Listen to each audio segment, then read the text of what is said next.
Ça paraît tout simple, mais quand une lampe est branchée à une source d'électricité, elle éclaire. Eh bien, quand l'Église est branchée à Dieu, elle rayonne. Écoutons ce texte de Romains 12. « Frères et sœurs, puisque Dieu a manifesté sa bonté pour nous, je vous invite à vous offrir vous-même en sacrifice vivant qui appartient à Dieu et qui lui est agréable.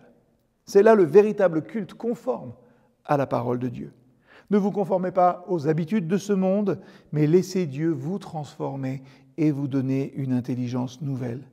Vous discernerez alors ce que Dieu veut, c'est-à-dire ce qui est bien, ce qui lui est agréable, ce qui est parfait. » Et Matthieu 5, versets 14 et 16 nous dit aussi « C'est vous qui êtes la lumière du monde.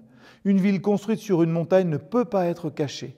On n'allume pas une lampe pour la mettre sous un seau. Au contraire, on la place sur un porte-lampe, d'où elle brille pour tous ceux qui sont dans la maison.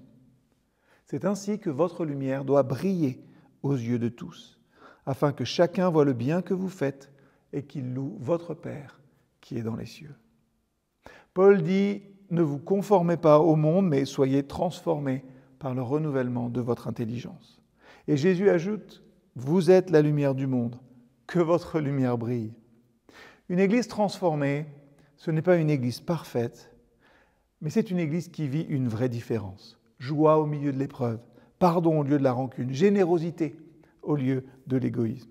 Et ce témoignage-là transforme son environnement. Alors aujourd'hui, nous pouvons nous demander quelle différence la présence de Christ en moi peut faire pour quelqu'un autour de moi. Posons-nous cette question et mettons-la en pratique.